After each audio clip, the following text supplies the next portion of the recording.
हमारा हर देशवासी भ्रष्टाचार की दीमक से परेशान रहा है।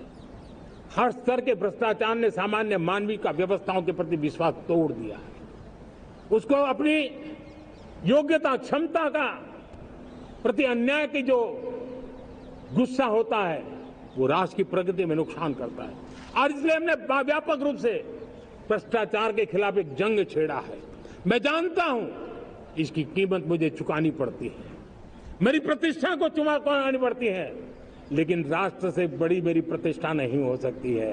राष्ट्र के सपनों से बड़ा मेरा सपना नहीं हो सकता। और इसलिए ईमानदारी के साथ भ्रष्टाचार के खिलाफ मेरी लड़ाई जारी रहेगी, तीव्र गति से जारी रहेगी और भ्रष्टाचारियों पर कार्रवाई जरूर होगी। मैं भ्रष्टाचारियों के लिए भय का वातावरण पैदा करना चाहता हूं ताकि देश के सामान्य नागरिक को लूटने की जो परंपरा बनी है उस परंपरा को मुझे रोकना है। लेकिन सबसे बड़ी नई चुनौती आई, भ्रष्टाचारियों से निपटना तो है ही, लेकिन समाज जीवन में उच्च स्तर पर एक जो परिवर्तन आया है वो सबसे बड़ी चुनौती भी है और एक समाज के लिए सबसे बड़ी चिंता भी है।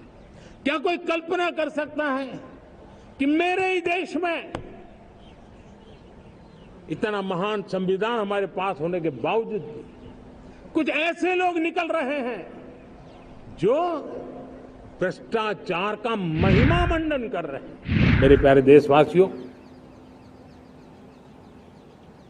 हम संकल्प के साथ तो बढ़ तो रहे हैं, बहुत आगे बढ़ रहे हैं, लेकिन यह भी सच है कि कुछ लोग होते हैं जो प्रगति देख नहीं सकते। कुछ लोग होते हैं जो भारत का भला सोच नहीं सकते हैं। जब तक खुद का भला न हो तब तक उनको किसी का भला अच्छा नहीं लगता है। ऐसी विकृत मानसिकता से भरे हुए लोगों की कमी नहीं होती है। देश को ऐसे लोगों से बचना होगा। वे निराशा की गर्त में डूबे हुए लोग हैं। ऐसे मुट्ठी भर निराशा की गर्त में डूबे हुए लोग जब उनके गोद में विकृति पलती है तब वो विनाश का कारण बन जाती है, सर्वनाश का कारण बन जाती है, एनार्की का मार्ग ले लेती है और तब देश को इतनी बड़ी हानि हो जाती है जिसकी भरपाई करने में हमें नए सिरे से मेहनत करनी पड़ती है। इसलिए ऐसे जो छुटपुट निराशावादी तत्व होते हैं वो सिर्फ निराशा इतना नहीं है, उनकी गोद में विकृति पल रही है। ये विकृति विनाश के, सर्वनाश के सपने देख रही है, ताने बाने जोड़ने की प्रयासों में लगी हुई है। देश को इसे समझना होगा। लेकिन मैं देशवासियों को कहना चाहता हूं कि हम हमारी नेक नीयत से, हमारी ईमानदारी से, राष्ट्र के प्रति हमारे समर्पण से हम सारी परिस्थितियों के बावजूद भी विपरीत मार्ग पर जाने वालों के लिए भी उनके भी दिल जीत करके हम देश को आगे बढ़ने के हमारे संकल्प में कभी भी पीछे नहीं हटेंगे, ये मैं विश्वास देना चाहता हूं। साथियों,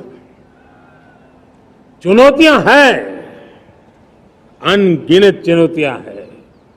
चुनौतियां भीतर भी है, चुनौतियां बाहर भी है। और जैसे जैसे हम ताकतवर बनेंगे, जैसे जैसे हमारा तवज्जो बढ़ेगा तो चुनौतियां भी बढ़ने वाली है, बाहर की चुनौतियां और बढ़ने वाली है और मुझे उसका भली भांति अंदाज है। लेकिन मैं ऐसी शक्तियों को कहना चाहता हूं, भारत का विकास किसी के लिए संकट लेकर के नहीं आता।